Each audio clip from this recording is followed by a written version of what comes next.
What is the actual value of a clinical protocol that gives you the exact power, energy, application site, and number of treatment sessions if those numbers are sometimes supported by systematic reviews and randomized trials, but at other times only by case series and the author's experience? That is precisely the most important question raised by this book. Photobiomodulation sounds simple. Choose the wavelength, dose, and application points. But this is precisely where the problem begins. The literature uses widely varying parameters, and the same level of certainty in the evidence does not exist for oral mucositis, osteonecrosis, lichen planus, burning mouth syndrome, and neuropathic pain. This book attempts to turn that problem into practical clinical protocols. How successful is it? The book is Photobiomodulation Therapy in Oral Medicine. Evidence-Based Clinical Protocols, edited by Alan Roger Santos-Silva, Anna Gabriela Costa Normando, César Augusto Migliorati, and Mariana de Pauli Paglioni, with associate editors Aljomar José Viciato Filio and Thais Cristina Esteves Pereira. It was published in 2025 by Springer Nature Switzerland. The book belongs primarily to the field of oral medicine, but it also extends substantially into dental oncology, orofacial pain, and diseases of the oral mucosa. The editors present it as a practical guide for clinicians. Its main value is not that it explains that photobiomodulation may have a clinical effect, but that it attempts to answer the more difficult question: how should it be applied to a specific patient? Which wavelength should be selected? How much power and energy should be applied?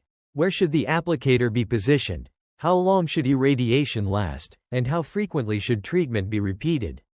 The book itself acknowledges that inconsistent reporting of dosimetry is a serious obstacle to the reproducibility of results. The organization is very good. 25 chapters are divided into 3 sections. The first 5 establish the foundation: the physics of photobiomodulation, dosimetry, device selection and quality control, cross-infection control, and safety. The second section addresses supportive therapy for oncology patients: oral mucositis, taste disturbances, trismus, radiation dermatitis, osteonecrosis of the jaws, and salivary disorders. The third moves into oral medicine, ranging from aphthous ulcers, herpes and lichen planus to autoimmune mucosal diseases, burning mouth syndrome, neuropathic pain, trigeminal neuralgia, facial paralysis, and temporomandibular disorders. The logic of the book is clear. First understand light and dose, and only then the protocol. The scientific ambition is more substantial than that of many practical manuals. The editors state that, for each condition, a structured search of Medline through PubMed was conducted and that priority was given to systematic reviews with meta-analyses, randomized clinical trials, and prospective cohort studies. When such data were unavailable, lower-level studies were used, including case series and case reports, together with the author's experience. This is transparent. The problem is that the book does not provide a single, readily visible formal grading system for the certainty of each recommendation. 2 tables may therefore appear equally authoritative even though they are not supported by equally strong literature. The best example of a strong evidence base is oral mucositis in oncology patients. The chapter draws on international clinical guidelines, systematic reviews, randomized clinical trials, and a multi-center phase 3 trial. Photobiomodulation is presented here for both prevention and treatment with specific parameters. This is the area in which the subtitle, Evidence-Based Clinical Protocols, appears most convincing. There is also good support for radiation dermatitis, while the chapter on reduced salivary function after radiotherapy cites systematic reviews, a randomized trial, and international guidelines. But the book is particularly valuable when it acknowledges that the evidence is not sufficiently strong. For osteoradionecrosis, it states that international guidelines do not support photobiomodulation for the prevention of this complication following dental procedures in previously irradiated patients because of limited evidence, and that the decision should be individualized.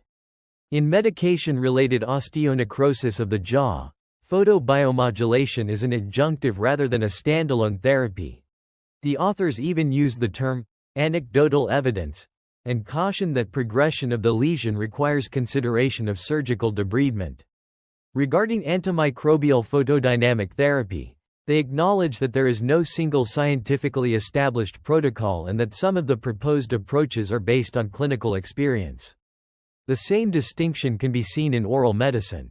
For recurrent aphthous stomatitis, randomized trials and systematic reviews are available, but the parameters are highly heterogeneous. For burning mouth syndrome, clinical trials and reviews exist, but the book explicitly states that a single standard regimen cannot be recommended and that one wavelength cannot reliably be declared superior. For neuropathic pain and temporomandibular disorders, the literature is promising, but the range of parameters remains broad. In contrast, research on taste disturbances following cancer therapy remains limited, while the number of studies on mucous membrane pemphigoid is small. These are distinctions that readers must not lose sight of simply because every chapter ends with a neatly organized table. Those tables are simultaneously the book's greatest strength and a potential trap. The clinical chapters provide wavelength, power, energy per point, energy density, duration, application site, and number of sessions.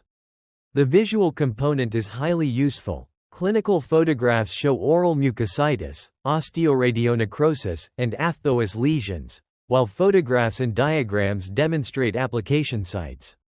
The clinician receives something that can be translated into a clinical procedure. But the precision of the numbers may create a false impression that every protocol is supported by equally robust evidence. It is not. The book itself states in several places that protocols are heterogeneous, that a universal dose probably does not exist, and that treatment should be individualized. The chapter on dosimetry is particularly valuable. The outcome is not determined solely by the number of joules. Wavelength, output power, beam area, irradiance, energy density, exposure time, mode of application, and the interval between treatments are all important. The book also emphasizes device quality control because the stated and actual output may differ if the equipment is not properly maintained. This is a more practically important message than memorizing any individual table. Safety is addressed reasonably, particularly in oncology. Photobiomodulation is presented as generally well tolerated, but the book notes that adverse effects have been underreported. Transient numbness or a short-term increase in pain may occur. The question of potential effects on residual malignant cells is addressed separately. The clinical data cited by the authors have not demonstrated an increase in recurrence associated with the therapy, but long-term clinical follow-up is still required. This is far more responsible than claiming that the procedure is entirely risk-free. A major professional strength is that photobiomodulation is generally not presented as a substitute for diagnosis and standard therapy. In pemphigus and mucous membrane pemphigoid, corticosteroids remain the mainstay of treatment, while photobiomodulation is an adjunct in selected cases. In medication-related osteonecrosis, combined therapy is emphasized. In temporomandibular disorders, it is only one of the available options, with the recommendation that other approaches should be considered if there is no improvement. Such wording increases the credibility of the book. There is, however, one important inconsistency. The introductory chapter contains a very broad statement that photobiomodulation should be used as an adjunctive therapy in practically all dental procedures and should be widely adopted. This sounds more definitive than the later chapters justify, because those chapters themselves present a spectrum ranging from very strong evidence to limited data and experience-based recommendations. The book is therefore strongest as a map of current knowledge and a practical protocol manual, and weaker if its tables are interpreted as universal guidelines. Who will benefit most from it?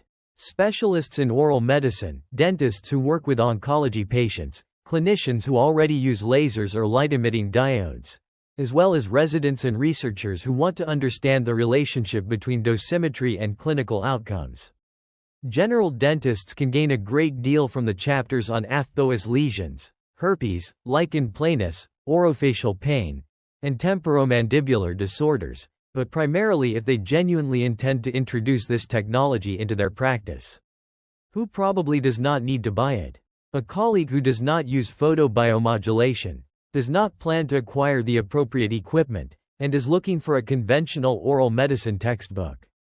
This is not a comprehensive textbook on the diagnosis of oral diseases, nor is it a general manual of laser dentistry. It is a narrowly focused clinical manual devoted to a single therapeutic platform. Is it worth buying? For its target audience, yes. Not because it provides a definitive answer for every indication, but because it brings together physics, safety, dosimetry, clinical photographs, the hierarchy of evidence, and specific protocols in one place. The most rational approach is to read the first 5 chapters carefully and then use the clinical chapters as a reference according to the condition being treated. My final assessment is this. The book's greatest strength is its attempt to transform an inconsistent body of literature into clinically usable protocols without completely concealing the uncertainty. Its greatest weakness is the other side of that same ambition. Highly precise tabulated protocols sometimes appear more certain than the evidence supporting them. For oral medicine and supportive oncology dentistry, this is a serious and highly useful specialized manual. It is not essential for every dentist. If you actually use photobiomodulation or plan to introduce it into clinical practice, the book deserves a place in your professional library. But as a guide that requires clinical judgment, not as a book whose tables should be followed without critical appraisal.